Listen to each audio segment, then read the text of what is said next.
A quiet morning on the lake turned into a day that the fisherman will remember for the rest of his life.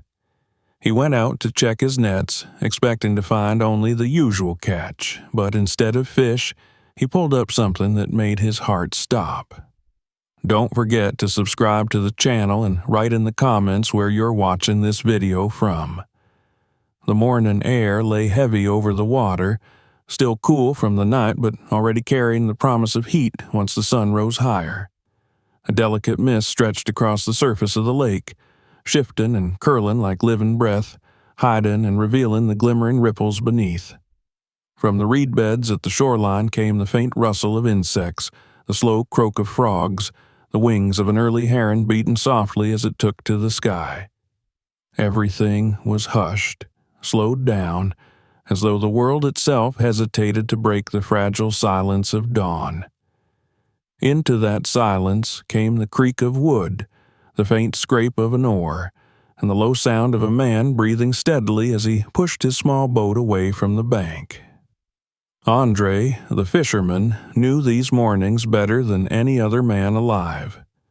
For years his life had followed the rhythm of this lake, his days set by its moods, his fortune measured by what he could draw from its depths.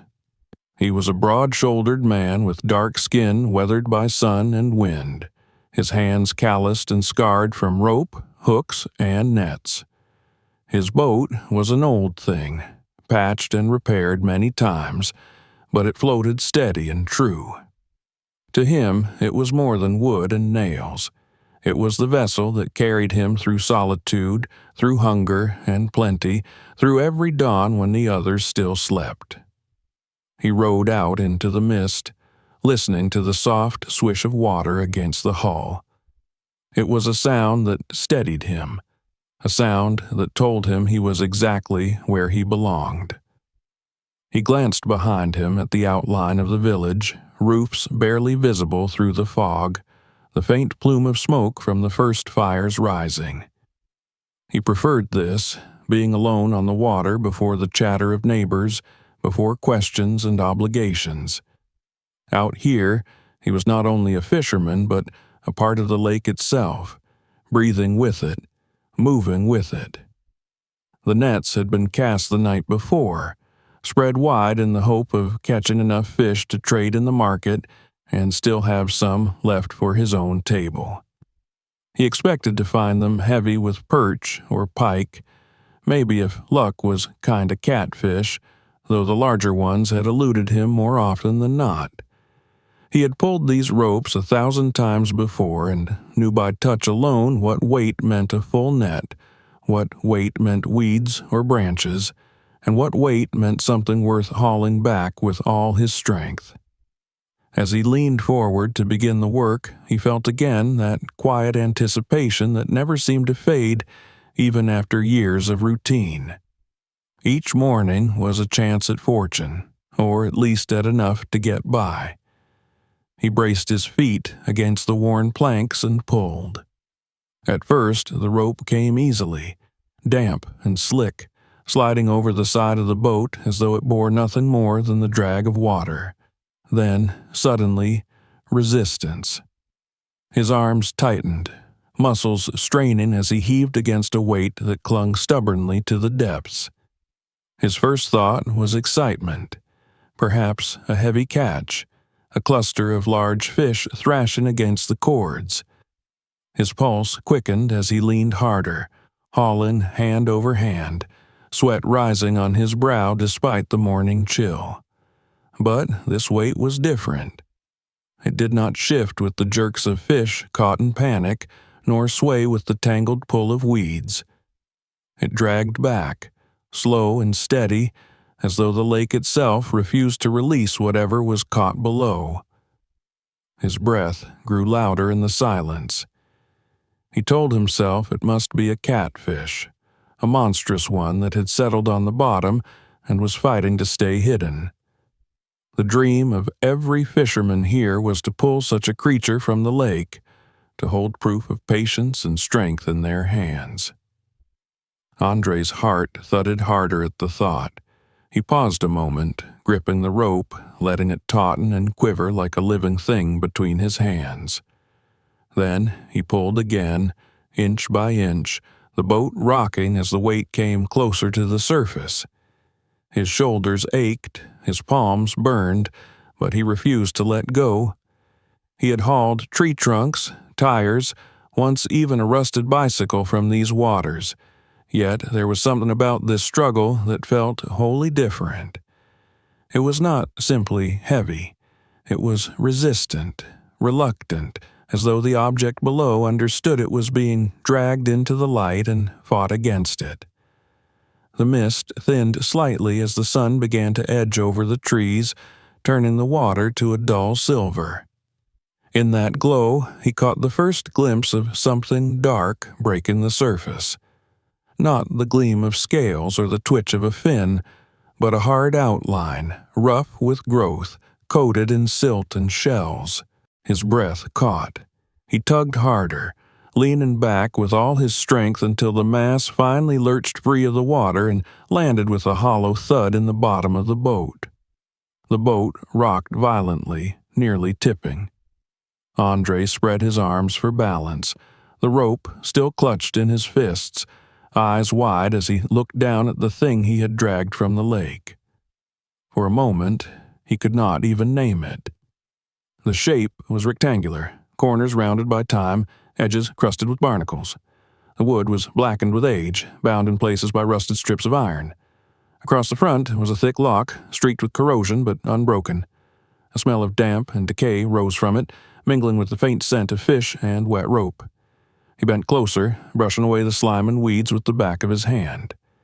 Underneath, patterns emerged, faded carvings perhaps, or just the scars of water and time. The surface was cold to the touch, slick with centuries of silt. As the boat rocked, he heard it. A faint metallic clink from inside, something shifting and striking against itself. His pulse jumped. It was not empty. Whatever lay inside had weight and shape, and it called to him with every sound. For a long moment, he sat frozen, staring at the chest as though it might speak. He knew this was no ordinary catch. No fish, no branch, no scrap of metal thrown away by careless hands. This had been hidden, buried beneath the water for longer than he could guess. And now it lay before him, mute and waiting.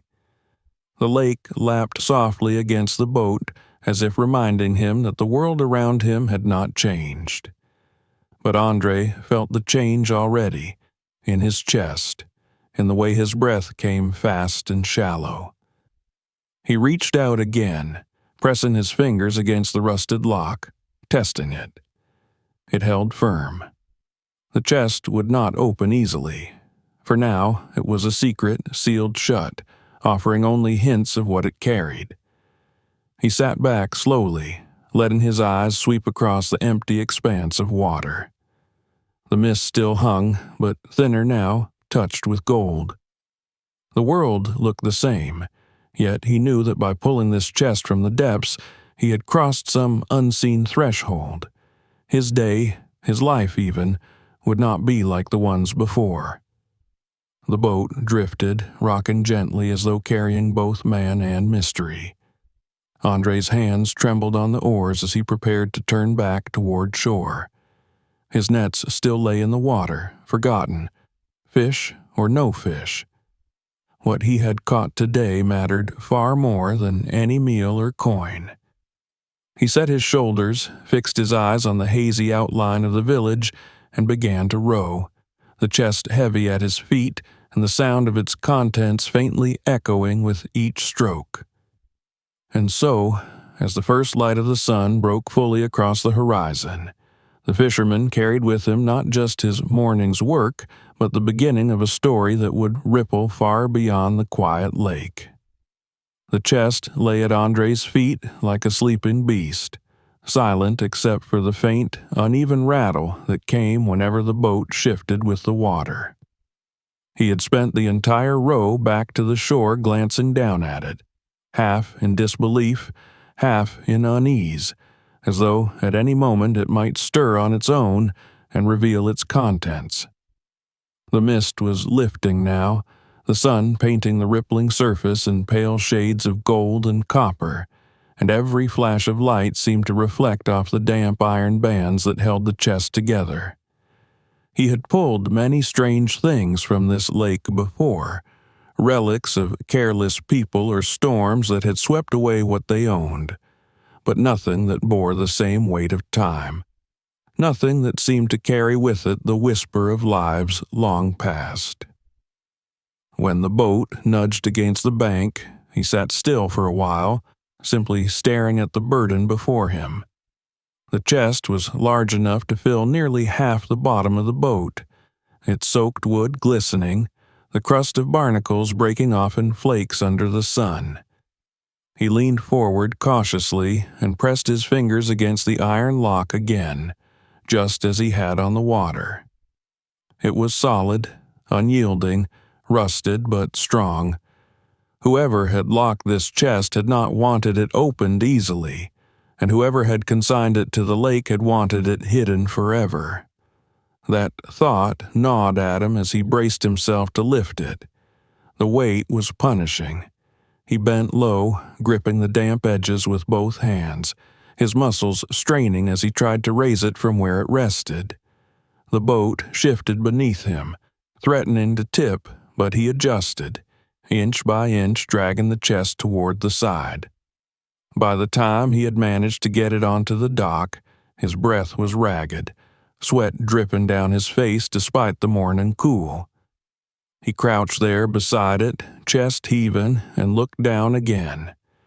Now that it was out of the boat, the smell of waterlogged wood and decay was stronger, mingling with the faint tang of rust. He touched the surface again, and felt the ridges of old carvings beneath the slime, patterns too worn to decipher but not erased entirely. Curiosity pricked at him sharply. He shook the chest gently, hearing the dull clang of metal against metal, or perhaps against glass. Something was inside, something not softened by time. The sound made his heart lurch, a mixture of thrill and dread. He thought of forcing it open here on the dock, but the thought vanished as quickly as it came. The sun was rising higher, and soon others would be moving about the village, their eyes quick to notice anything unusual. This chest, heavy and strange as it was, would not stay secret long if he lingered here. With a grunt, he stooped again, heaving it onto his back in a clumsy, awkward embrace, and staggered toward his small house at the edge of the village. The path was short, but the chest made every step an ordeal. Villagers were beginning to stir, some emerging from their doorways, others starting their chores. He kept his eyes fixed forward, sweat stinging his brow, hoping that the weight and his determined pace would discourage questions. Yet, he felt the prickle of glances upon him, heads turning, curiosity sparking already. By the time he reached his door, pushed it open with his shoulder, and dropped the chest inside with a dull thud that shook the floorboards, he knew the story would not stay with him alone for long. In the dimness of his single-room home, the chest seemed even older, even more foreign. He lit a small lamp, the flickering glow spilling across the rough grain of the wood, the rusted lock gleaming faintly. He crouched beside it, running his hands over the edges, tracing the grooves where the iron straps bit into the wood. Every mark told a tale of age, of years submerged in silence and darkness. And yet, inside, something had endured. That metallic rattle haunted him still, promising discovery, promising answers, perhaps even wealth beyond imagining. He tested the lock again, pulling at it, prodding the rust, but it held fast. It was not a thing to be broken by bare hands alone. He sat back on his heels and breathed slowly, staring at it, as though trying to draw its secrets into himself. Part of him urged action, to take hammer and chisel and tear it open, to see with his own eyes what lay inside, but another part warned caution. This chest had been sealed and hidden for a reason. Whatever it contained might not be meant for him, or even meant for the world at all. And still, his hands itched, his heart thumped, his mind refused rest. The lake had offered him this, and he could not turn away. Outside, he heard the faint voices of neighbors greeting the morning, children running along the dirt path, the clang of a pail against a well. Life was beginning as usual for everyone else, but for him, everything had shifted. He closed his door tightly, as though that flimsy barrier could shield him from the questions to come, from the inevitable intrusion of curiosity. He sat there in the half-light, watching the chest, hearing every creak of its damp wood as though it were alive. Hours passed in restless silence. He moved around his small home, trying to distract himself with chores, with mending nets or tending to tools, but his gaze always returned to the chest. The memory of its weight on his back, of its sound on the water, pressed in on him. He poured himself water, drank, stared again. He tried to rest, but sleep would not come. Every time he closed his eyes, he saw it still, waiting, demanding. As afternoon bled into evening, he carried it to a corner, draping old nets and cloths over it as though to disguise its form. But even hidden, it seemed to loom. He felt it there in the dark, whispering its presence. At one point, in a moment of frustration, he kicked at it, only to draw back quickly when the sound inside rang out again, sharper this time, unmistakably metallic. That sound made his stomach twist, not with fear, but with a kind of feverish hunger. When night fell, he lit another lamp and sat beside it once more, fingertips brushing the cold lock, nails scraping against the iron. He thought of stories told in the village, of treasure chests buried long ago, of smugglers and soldiers who had hidden their wealth to keep it safe. He thought of merchants traveling with coins and jewels, of wars fought across these lands, of bodies cast into the water with their secrets. This chest might carry any of those tales. It might be the proof of a fortune lost, or the relic of a tragedy, or simply the forgotten possession of some nameless soul. But no matter the origin, it belonged now to him, drawn up by his hands, resting in his home. The question of its contents burned in his chest like fire. He told himself that tomorrow he would decide. Tomorrow he would find a way to break it open. For tonight he simply sat in the flickering light, the chest beside him, the sound of the lake faint through the window, and the weight of discovery pressing on his shoulders heavier than any catch of fish he had ever hauled. He did not notice the shadows moving outside, the curious figures that had passed his door more than once during the day, whispering to one another, wondering what the fisherman had pulled from the lake.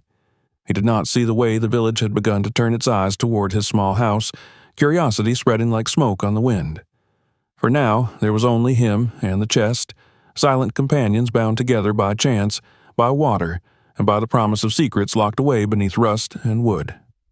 Andre leaned back finally, exhaustion creeping over him, his lamp sputtering low. He lay down, still thinking of it, of the rattle inside, of the lock that held tight. He knew, even before his eyes closed, that his life had shifted forever. The lake had given him something he could not ignore, and whatever tomorrow brought, he would face it with that chest still waiting, silent and sealed, but alive with all the questions of the past. By the time the next morning arrived, the village already hummed with whispers. Andre awoke restless, his sleep broken by uneasy dreams of locks and shadows, of heavy water dragging him down. When he stepped outside, the sun had just begun to climb, warm light spilling across the dirt paths between houses, and already he could feel the weight of eyes following him. His neighbors greeted him as they always did, but their glances lingered too long, sliding past his face to the closed door of his house, where the chest still waited under its covering of nets. There was a sharpness in the air that had not been there before, a curiosity too eager to hide itself. He carried water from the well and tried to ignore the murmurs. Children ran past him laughing, yet their laughter had a note of nervousness, and he heard one of them call out, asking if the fisherman had found treasure. The boy was quickly hushed by his mother, but not before the words reached other ears, and he caught the flicker of smiles among the men gathering near the square. Andre felt his stomach tighten. He had known the chest would draw attention. How could something dragged through the village on his shoulders not? But he had not expected the rumor to spread like fire through dry grass. As he went about his chores, he could not help overhearing fragments of speculation. Two old men argued by the smithy, one swearing the chest must be from the war, abandoned by soldiers fleeing across the countryside, while the other insisted it belonged to merchants who had once traveled the region with coins and jewels. Near the bakery, he heard a woman whisper to another that she had seen marks on the chest that looked like symbols, perhaps foreign, perhaps dangerous. Others claimed it might hold weapons, rusted but still deadly. The stories tangled and grew with every telling, each new voice adding its own layer until the truth was smothered beneath invention. By noon, Andre realized there would be no escaping it. Everywhere he went, people asked questions. Some tried kindness, offering food or small favors in exchange for a look at the chest. Others pressed more boldly, demanding to know what he had found, reminding him of laws that declared such discoveries belonged to all, not one man alone. A few were slyer still, hinting that it was dangerous to keep such a thing hidden, that accidents had a way of happening to those who hoarded what should be shared. Their words carried an edge that made him uneasy. Back inside his home, he sat staring at the chest, the cloth he had draped over it doing little to hide its presence. He felt as though he had brought a storm into his small world, a storm that now swirled beyond his walls and pressed at the seams. He tried to tell himself that the rumors would pass, that curiosity would fade as quickly as it had come, but deep down he knew better. The chest was too large, too strange, too full of promise. People would not forget. They would not stop wondering. And wonder could so easily become greed. As the days passed, the tension grew. More than once, he caught sight of men loitering outside his home, their eyes lingering on his door. When he went to the lake to tend his nets, he sometimes felt the weight of footsteps following him, though when he turned there was nothing but reeds and shadows. At night, he lay awake, listening to the silence, broken by the occasional bark of a dog or the creak of settling wood, and imagined figures crouched outside his window, listening for the sound of him opening the chest. The village that had once been a place of routine and safety now felt like a cage of watching eyes. Andre struggled with his own thoughts as much as with those of others. The chest gnawed at him, its mystery burrowing into his mind until he could think of little else. He had dreamed of fortune before, in idle moments when the lake had been unkind, but never with such sharpness, never with the sense that it was within reach. Each time he shook the chest and heard the rattle inside, he imagined coins spilling, jewelry glittering, relics of value beyond measure. Yet another voice whispered that inside might be nothing at all, or worse, proof that the chest was not his to keep. Documents with names, claims, ownership, things that would strip it from his hands and leave him with nothing but the memory of what he had touched. The villager's hunger for answers mirrored his own. He caught them in the act of watching him, trying to catch a glimpse through cracks in the shutters, lingering too long with offers of help he had never asked for. Some tried to draw him in to drink at the tavern, coaxing with laughter that turned sharp when he refused. Their insistence only hardened his resolve to keep the chest hidden, though each day the burden of secrecy grew heavier. He longed to open it, to end the torment of questions and guesses, but the lock held fast, and the thought of forcing it in plain sight made him hesitate. One evening, as the sky burned red and the lake mirrored the fire of the sunset, he stood at the water's edge with the chest heavy in his thoughts. He remembered the feel of it in his hands, the weight that had nearly toppled his boat, the strange inevitability of it rising from the depths.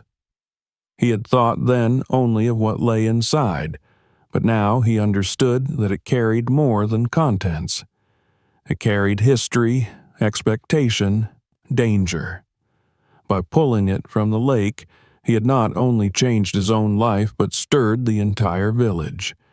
Their lives, too, were now entangled with whatever secrets it held. He returned home in the dimming light and closed the door against the village, though the whispers still reached him through the walls. Sitting once more beside the chest, he laid his hand on the lock and closed his eyes. The murmurs of neighbors, the fragments of rumor, the edge of envy, he felt them all pressing against him, pushing him toward action. The chest had become more than a possession. It was a test, a challenge thrown into his path by fate or by the lake itself. He knew the time was coming when he could not keep it hidden, when whispers would turn into something harder, sharper, more dangerous. For now, though, he sat in silence with the chest beside him, the last light of day flickering against its rusted iron, and listened to the village hum with stories outside. He could not stop them.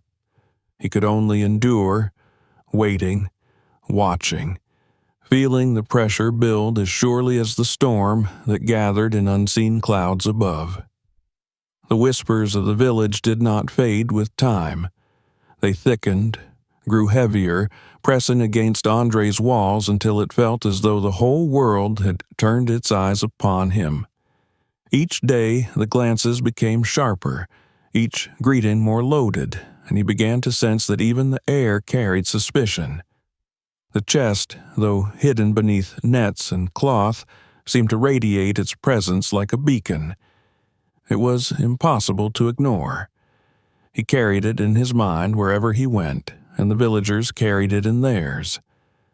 At first, the unease crept in softly, like the mist that gathered each morning over the lake. Andre noticed shadows where there should have been none, the faint crunch of feet on gravel behind him when he walked alone, the way conversations faltered as he passed. Once, returning late from mending his nets, he thought he saw a figure slip into an alley, vanishing too quickly for him to recognize. Another night, he heard the distinct creak of his garden gate, though when he stepped outside with a lantern there was only silence and the whisper of the wind through the reeds. These things might have been tricks of his imagination, but he knew better. The chest had stirred something dangerous. The nights grew longer for him. Sleep, once deep and steady after days of labor, became broken and restless. He would lie in the dark, listening to the quiet of his small house, every creak of wood and sigh of the walls sharpened to a threat. Sometimes he rose and lit his lamp, staring at the cloth-draped chest as though expecting it to move. Other times he crept to the window and pulled back the curtain just enough to peer outside. More than once, he caught sight of someone moving away from his door, slipping into the deeper shadows of the street. Whether it was one person or several, he could not tell. What he did know was that the chest had become more than a mystery to him alone. It was a magnet pulling greed and fear alike. By day, the villagers became bolder. A neighbor approached with a smile too practiced, offering to help him with his nets in exchange for a single look at what he had found. Another pressed him with stories of the law, insisting that such discoveries belonged to the state, not to a single man. Some of the younger men, eyes sharp and hungry, asked outright how much he would sell it for. Each encounter left Andre colder, more guarded. He had always lived simply, trusted his neighbors as they trusted him, but now he felt himself alone in a village he had once called home. The chest itself became a torment. Its presence filled his small room, its weight pressing on his mind until he could hardly breathe. He considered opening it again and again, trying tools, testing the lock with brute strength, but the iron remained firm. The harder he tried, the more it mocked him. Sometimes he thought he heard faint sounds from within, an echo of metal striking metal, a dull, shifting thud, as though whatever lay inside grew restless with his hesitation. Whether it was real or only his mind twisting under strain, he could not tell. He began to arm himself at night, keeping a knife within reach of his bed, sometimes even resting it across his chest as he drifted into uneasy slumber. He told himself it was foolish, that no one would be bold enough to break into his house. Yet the memory of those figures outside, of the silence after footsteps, gnawed at him. The chest had turned him into a man suspicious of everything, a man who trusted neither friend nor stranger. The lake, once his place of peace, became a place of refuge. Each morning he rode out before dawn, not only to check his nets but to escape the eyes and questions. Out there on the water he could breathe again, yet even then he found no true rest. He began to glance often over his shoulder, scanning the banks for figures watching from afar. Once he thought he saw a small group gathered on the ridge, standing still, but when he blinked they were gone. He told himself it was only the shape of trees, yet his heart beat faster all the same. Days passed in this half-life of fear and suspicion, and Andre felt himself shrinking under its weight. His meals lost their taste, his work grew sloppy, his thoughts circled endlessly around the chest. What had once been a fisherman's simple life was now a prison of secrecy and dread. He thought of leaving the chest by the lake, sinking it back into the water where it belonged, but the thought of letting go was unbearable. The lake had given him this, and though it poisoned his peace, he could not return it. The villagers' eyes turned sharper. At the tavern, voices lowered when he entered, yet the silence that followed was heavier than conversation. A group of men stopped talking altogether as he passed, their eyes flickering toward one another with unspoken understanding. Women, too, gave him looks, some curious, some pitying, others filled with quiet disapproval. The children, who once greeted him with laughter, now regarded him with hushed fascination, daring each other to run close to his door and then flee shrieking as though from a haunted place. He had become a man marked not by who he was, but by what he possessed.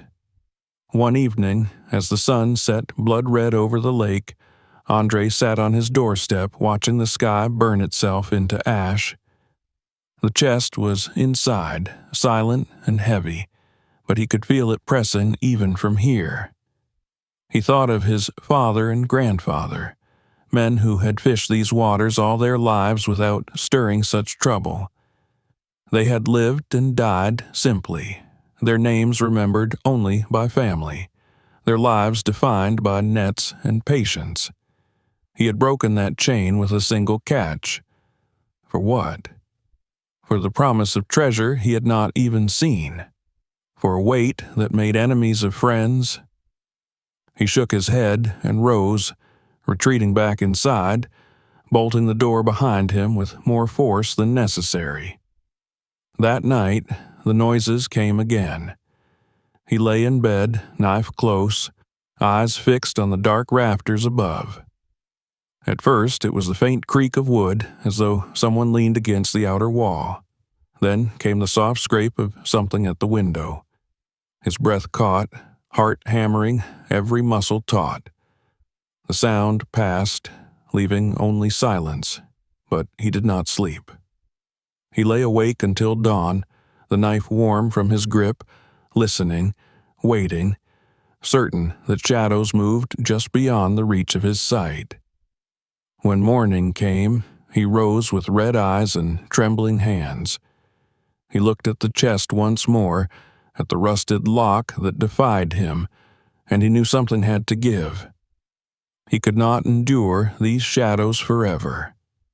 The chest had become the center of his life, and it drew darkness to him with every day it remained sealed.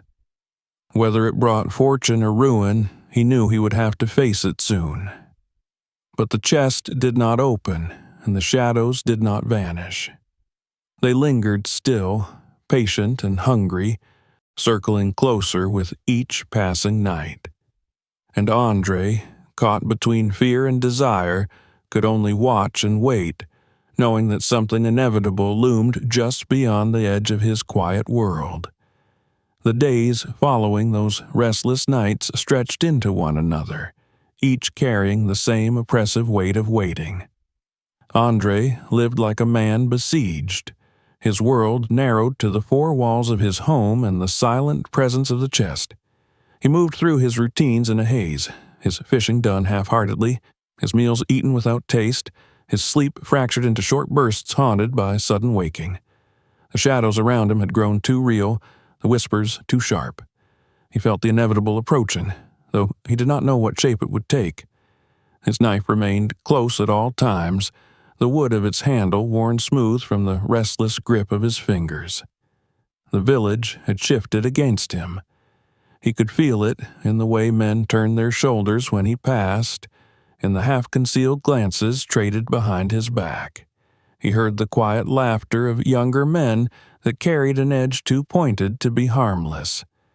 Women, once warm with greetings, now looked at him as though measuring something, calculating the weight of his silence.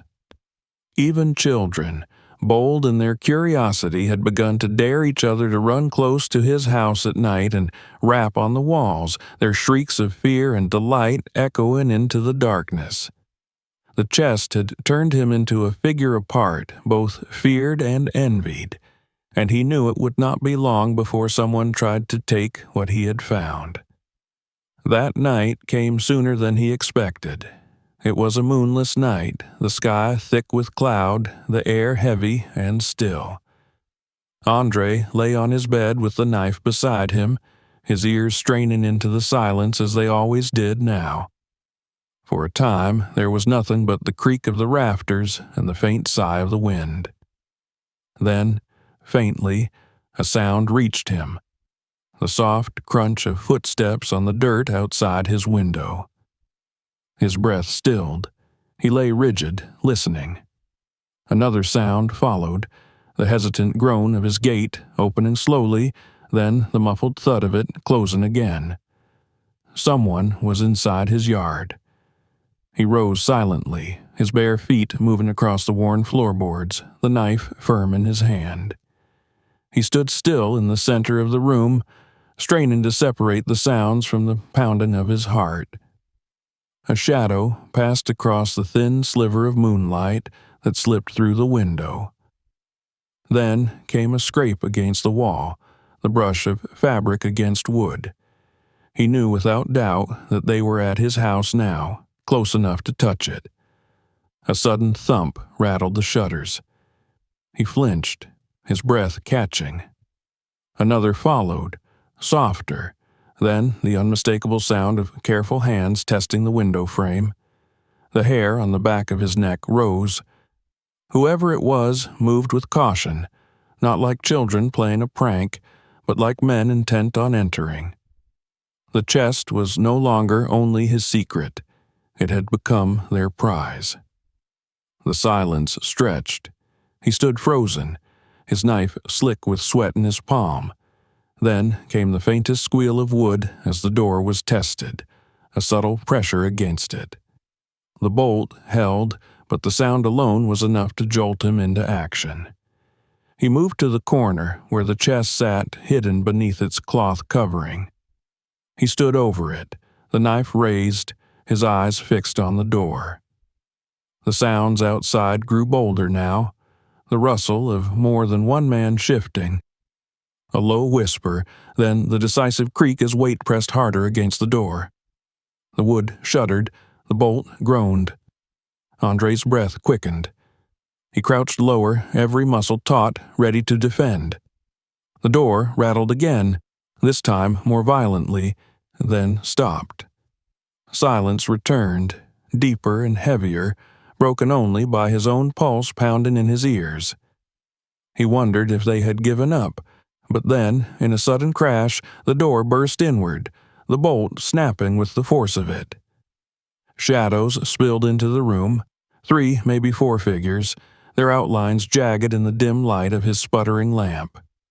The first rushed forward, eyes glinting, hands outstretched for the chest. Andre lunged, his knife flashing, not to strike but to warn, to drive the man back.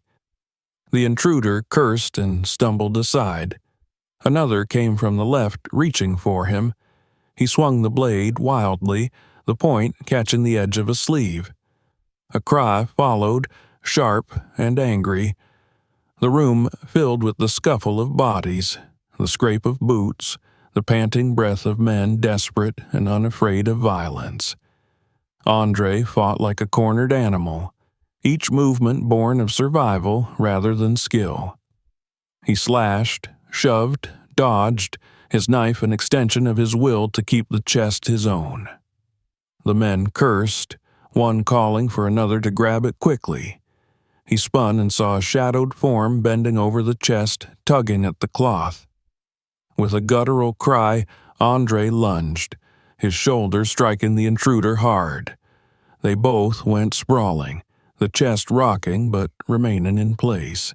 The fight dragged on in frantic bursts, the room filling with chaos. Twice he felt hands grip him from behind, trying to wrench the knife away, but he twisted and broke free, desperation lending him strength. He did not think of winning, only of not losing. His home was small, the walls close, and every clash of bodies seemed to shake it to its foundations. He heard the crash of a stool, the shattering of a cup beneath stomping feet. The smell of sweat and fear thickened the air. Then, as suddenly as it had begun, the attack faltered. One man, clutching his arm where the blade had grazed him, muttered a curse and backed toward the door. Another spat in frustration, his eyes glittering with rage, but he too stepped back. The others followed, their retreat quick and ragged. In a heartbeat, they were gone, vanishing into the night as swiftly as they had come. The silence that followed was deafening, broken only by Andre's ragged breathing and the thundering of his heart. He stood unmoving for a long moment, knife still raised, eyes darting to the corners as though expecting them to return. Slowly, his muscles loosened, and he lowered the blade. His home lay in disarray, the door hanging crooked on its broken hinges, the floor scattered with fragments of wood and clay. The chest remained where it had been, the cloth torn back to reveal its damp, ancient surface, the lock glinting faintly in the lamplight. It looked unchanged, as though the chaos had never touched it, but Andre knew better. The fight had been for it, and it would not be the last. He dropped heavily to his knees beside the chest, pressing one hand against its cold surface. His breath came in shuddering gasps. The weight of the night pressed down on him harder than the weight of the chest itself. He had defended it for now, but he understood that this was only the beginning. The village had crossed a line. No longer was the chest simply an object of rumor and curiosity. Now it was a prize men would fight for, steal for, perhaps even kill for. When dawn crept pale and gray into the sky, Andre sat still in the wreckage of his home, his knife laid across his knees, the chest before him like an altar. His eyes burned from lack of sleep, but his mind was sharper than it had been in weeks. He could not wait any longer. The night had shown him the truth. As long as the chest remained sealed, it would be a beacon drawing danger to him. He had no choice. Whatever lay inside, he had to face it, had to open it, had to bring its secret into the light before shadows consumed him entirely. He rose stiffly, exhaustion heavy in his limbs, and stared down at the lock one more time. The decision was made. The chest would be opened. The fight had carved away all hesitation, leaving only resolve. What awaited him within might change nothing, or it might change everything, but he could no longer endure the waiting. The time of secrets was ending. And so, as the first rays of morning spilled into his broken home, Andre prepared himself for the task ahead, his gaze fixed on the chest that had already transformed his life and would soon reveal the truth that had guarded through years of silence and shadow. The morning after the attack arrived with a hollow stillness, as though the entire world held its breath. Andre sat amidst the ruin of his small home, the chest before him, the door splintered, the signs of struggle scattered across the floor. His body ached, his hands bore fresh cuts, and his eyes stung from a night spent in ceaseless vigilance.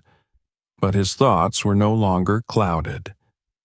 The attempt to steal what he had pulled from the lake had burned away all hesitation. The chest could no longer remain a sealed mystery. It had become a beacon for greed, a lure for violence, and as long as it remained closed, it would continue to poison his life. The only path left was to face it, to break the lock and discover what secrets lay hidden within. He spent the morning gathering what tools he could find. His home had never needed much beyond the implements of fishing, but in the corner he unearthed an old hammer, its handle worn smooth, and a chisel rusted from years of neglect. He found his small axe as well, the one he used to cut kindling. He laid them all beside the chest, staring at them as though trying to will them into strength. The lock glinted dully in the light of the lamp, mocking him with its persistence. He touched it again, feeling the cold iron against his skin, and told himself that today, no matter the cost, it would yield. The hours stretched. He worked first with the hammer and chisel, placing the blade against the seam of the lock and striking again and again. The blows rang through the small room, a harsh metallic clang that jarred his bones and echoed out into the street. With each strike, he half expected villagers to appear at his door, drawn by the noise, but no one came. Perhaps they listened from a distance, waiting, knowing what he attempted. Sweat poured down his face as he hammered, flecks of rust and splinters of metal flying with each strike, but the lock held stubbornly, its iron teeth clinging to the chest as though welded by time itself. When his arms trembled with exhaustion, he switched to the axe, driving its edge against the lock, prying at the corroded bands that bound the wood. Chips flew, the dull thunk of the blade filling the air, the chest shuddering with each blow. He cursed under his breath, striking harder, his muscles screaming in protest. Still, the chest resisted, as though it had grown out of the depths themselves, its secrets too entrenched to surrender. Yet Andre was no longer the hesitant man who had dragged it from the lake in wonder. He was a man hardened by fear, by sleepless nights, by the desperate fight to defend what was his. He pressed on, relentless, until at last the lock cracked with a jagged snap, the sound sharp as lightning in the silence. For a moment he froze, his breath ragged, his hands trembling. The lock dangled from the chest, broken, defeated. The lid, swollen with damp and sealed by decades of weight, creaked faintly under his hand. He pressed harder, his shoulder straining, until the wood gave with a long groan, the hinges shrieking like wounded things as the chest slowly opened for the first time in years. The air that rushed out was thick and musty, the stench of age and decay, of paper long sealed in darkness. Andre recoiled, gagging, then leaned forward again, his eyes straining in the dim light to see what lay within. At first, he thought he had been deceived, that the chest held only ruined scraps, useless relics rotted by time. Bundles of paper lay piled together, edges blackened with mold, the ink smudged to near nothingness. But as he dug deeper, hands brushing aside the brittle sheaves, he saw more. Envelopes sealed with faded wax, maps drawn on parchment stiff with age, letters written in a hand elegant but fading. Among them lay a few objects, small and heavy, a tarnished compass, its glass cracked but its needle still twitching faintly, a pocket watch, frozen at an hour long past, and a thin chain with a locket, the metal dulled but intact. Andre's hands shook as he lifted the papers, trying to decipher the words. Though many were smudged beyond reading, some still held fragments of meaning. Names, places, dates. He saw references to routes across the land, trade agreements, signatures of men long gone. He realized with a shock that made his heart lurch that these were documents of history, the kind scholars treasured, the kind that told stories of wars and bargains, of families and fortunes lost. They were not coins, not jewels, not wealth in the sense he had dreamed of, but they carried a weight far greater.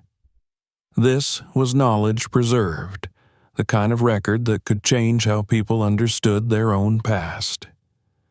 As he sifted through the contents, a strange calm fell over him. The fever of greed that had consumed him, the restless hunger to know, ebbed away, replaced by a deeper sense of awe. He thought of the men who had sealed this chest, of the hands that had pressed these letters into its belly before consigning it to the lake. They had meant for it to vanish, to keep its truth hidden. And yet the water had preserved it, waiting for him to bring it back.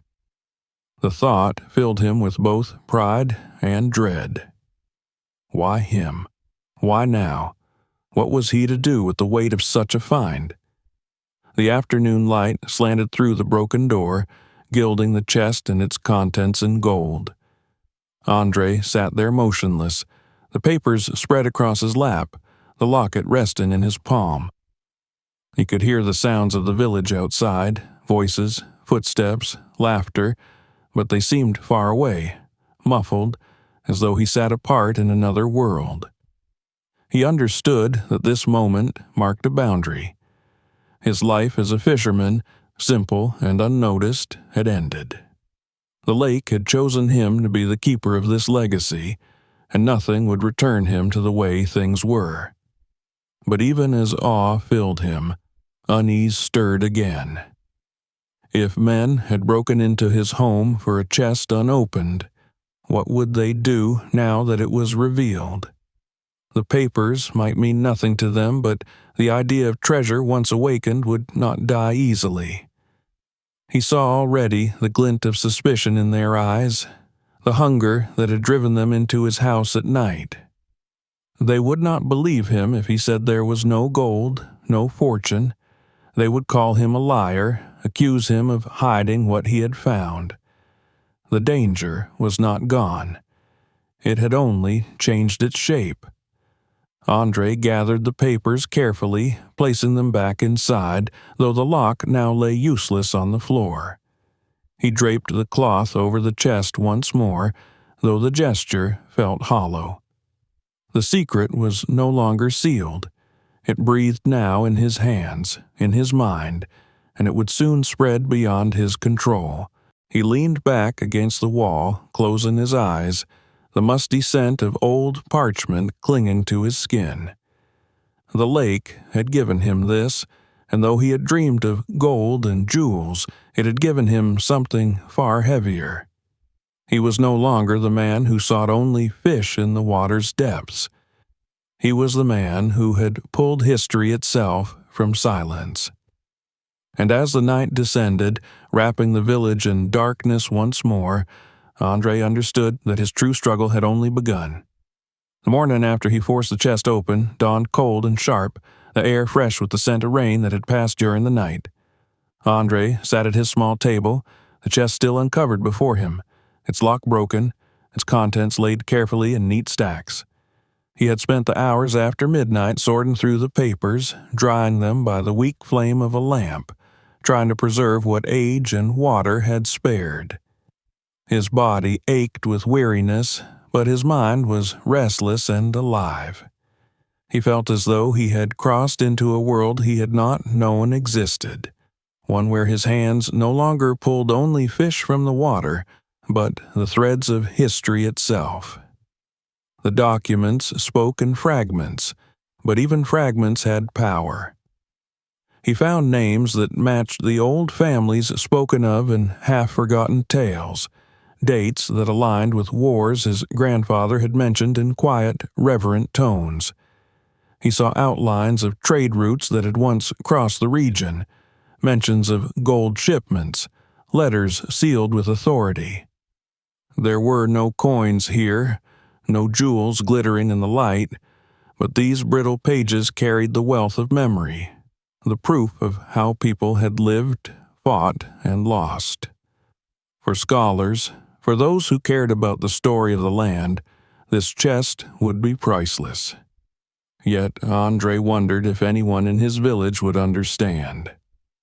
Already he sensed the danger that still hovered. If men had come willing to break into his home for the promise of treasure, they would not easily believe that the chest contained only papers and relics of little obvious worth. Suspicion would cling to him, greed would gnaw at them, and the truth would matter less than the story they had invented in their minds. The weight of secrecy had shifted, but it had not lifted. He knew he could not keep the chest hidden forever. If he tried, the shadows would only grow bolder, the attempts more violent. To survive, he would have to bring it into the open, to let others see what the lake had returned through him. The decision was not easy. He had lived his life in quiet solitude, never seeking attention, never craving the judgment of others. The thought of standing before them, of handing over what he had pulled from the depths, made his stomach twist.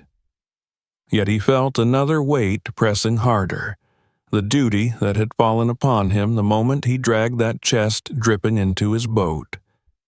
He had not asked for it, but it was his all the same. If he kept these things locked away, hidden from the world, their voices would remain silenced. If he revealed them, perhaps they could speak again. Days later, word spread quickly that Andre had taken the chest to the authorities in the nearest town.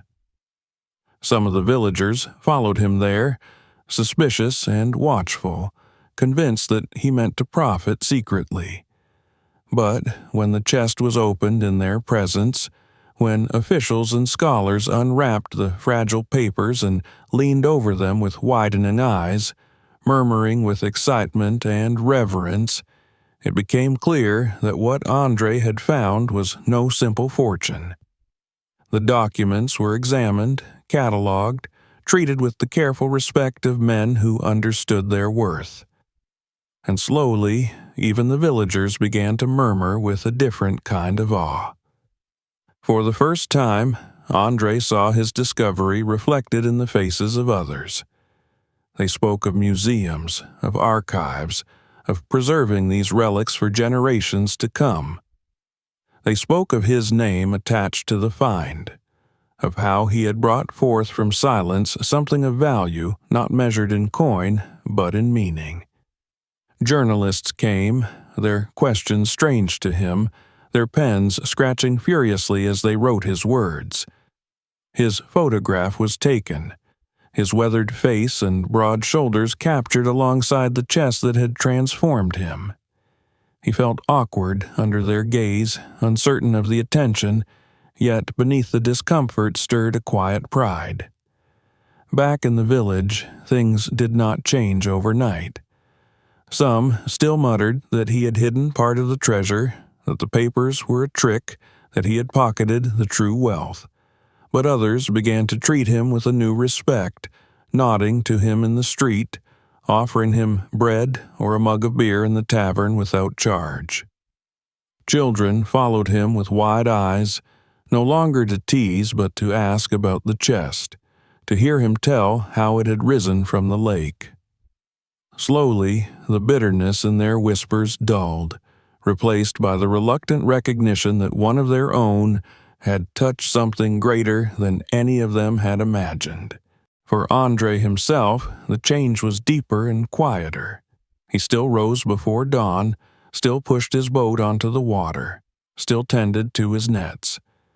The lake remained his companion, its mist curling around him each morning as it always had. But now, as he pulled the ropes and watched the water ripple, he felt something different in its silence. It was no longer simply the source of his living. It was the keeper of mysteries, the guardian of stories that lay hidden beneath its depths. And he, though only a fisherman, had been chosen once to uncover them. On some mornings, when the mist was thick and the air still, he sat in his boat without casting the nets, simply drifting, remembering the weight of the chest as it broke the surface, the shock that had coursed through him at the first sight of it. He thought of how he had fought to keep it, how he had trembled to open it, how it had changed everything. He thought, too, of how easily it might have been lost, had he not persisted, had he not dared to bring it home. Each ripple on the lake seemed to whisper of secrets still hidden, waiting, patient as time itself. He never spoke of treasure any more. When villagers pressed him with questions, he told them calmly what they already knew, that the chest had held history, not gold, and that the true wealth was in what the world could learn from it. Some scoffed, others shrugged, but a few listened with the kind of attention that planted seeds in their children. And in that, Andre found a peace he had not expected. He did not need riches, nor did he crave fame. The lake had given him something else, a role in the story of his people, a place in memory beyond the reach of nets and fish. On an evening when the sun set in streaks of crimson over the water, Andre sat on the shore, the old boat at his side, the air cool and still.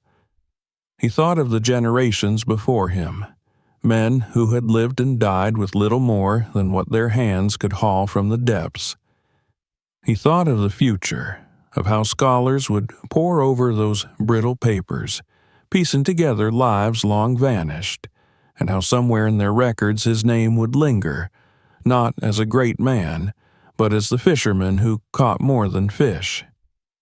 A man who had pulled from silence a story that would outlive him. As the last light faded and the water turned to shadow, Andre rose, his gaze fixed on the endless surface of the lake. He felt no fear now, no gnawing hunger, only a quiet gratitude.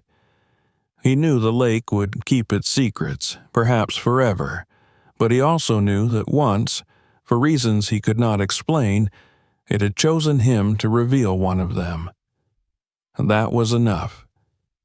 If this story kept you hooked, don't forget to subscribe so you never miss what happens next. Click that bell to be the first to see our upcoming videos. Tell us in the comments where you're watching from, and share this video with your friends. You never know who will get hooked by the mystery too.